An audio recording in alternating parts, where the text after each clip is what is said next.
There's this principle I use when I make public sculpture called the drunken frat boy rule. You design and construct the sculpture so that it will withstand a drunken frat boy.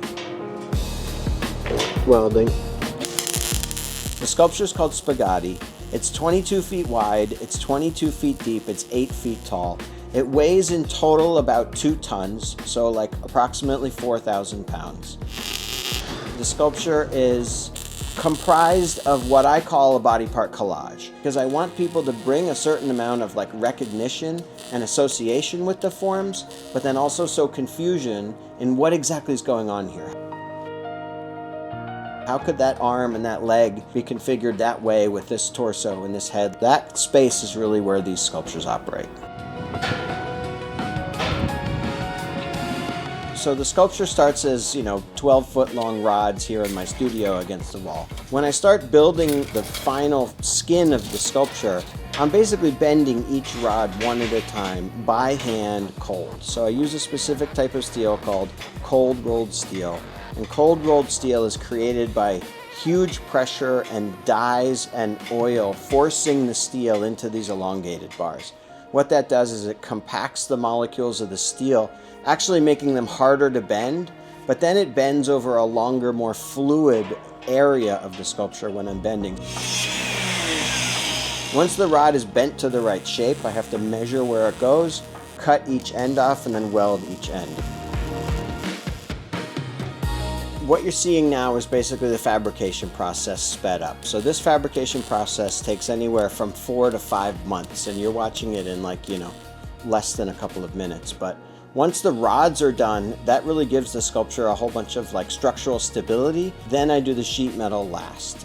The sheet metal is achieved by basically putting paper templates onto the openings in the steel. Once the shape is cut out of the steel, I then weld it onto the sculpture. I clamp it, I bend it, I mold it, and then I get the sheet metal exactly the right shape for the opening. I really want people to get a sense of the scale of the sculpture. In one of the images, there's a person standing there. You get a sense that the thing is 9 feet tall, 22 feet wide, and it's going to be this really massive statue. Once I have the completed outline of the sculpture, I can take all the limbs apart, I can take all the pieces apart and work on them one at a time in my studio. The whole sculpture actually does not fit together in my studio. I can really only work on, let's say, 2 or 3 pieces connected at one time, which is why I put it all together in the parking lot where there's plenty of room. This was a test install. So for this particular sculpture, the city wanted to place it on 5 individual concrete pedestals. I had to put the whole sculpture together, and then I had to have a surveyor come and survey each bolt hole location on the ground. But once I put it all together in the parking lot, I know how things are going to go together and interact. I can then work on pieces individually.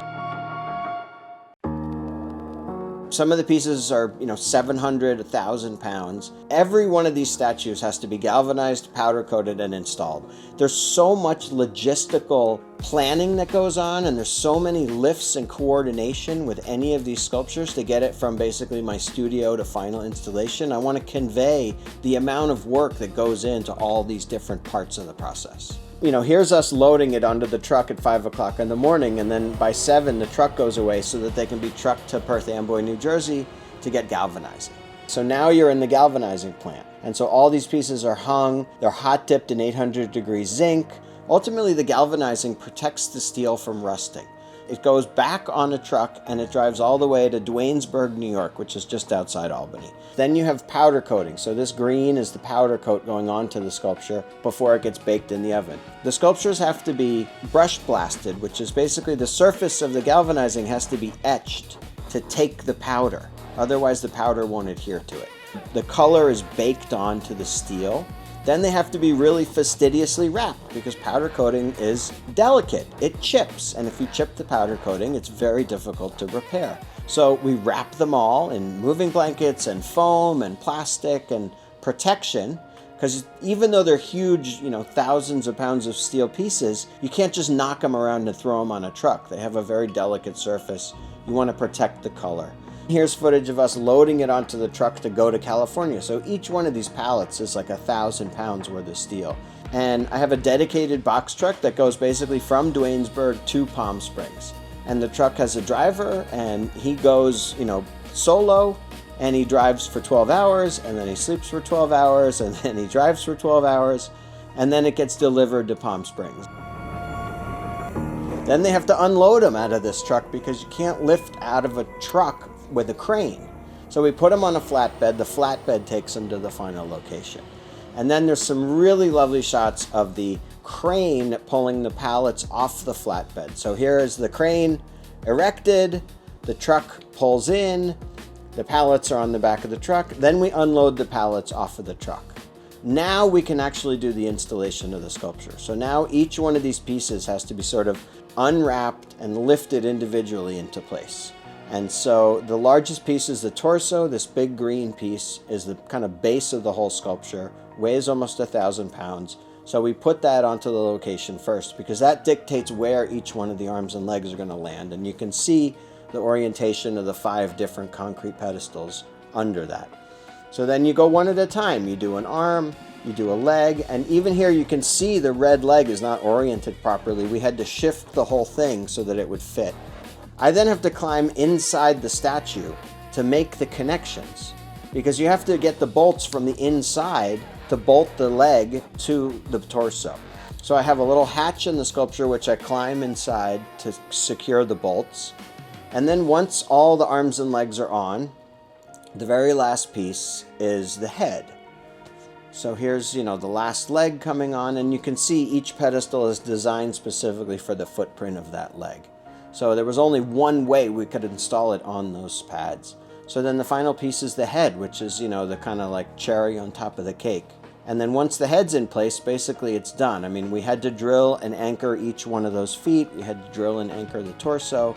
The installation went super, super easy. I spend a lot of time planning and preparing so that it goes easily. I have a good crane crew, there's a good construction crew, everybody knows exactly what their role is going to be. When it finally was in place and I got to stand back and look at it against the mountain, I was stunned at how close it was to the rendering that I had provided 2 years prior for the commission. It holds space in the landscape in a much more prominent way than I thought it might. It really has a presence and a size and a scale that matches these enormous mountains that are behind it.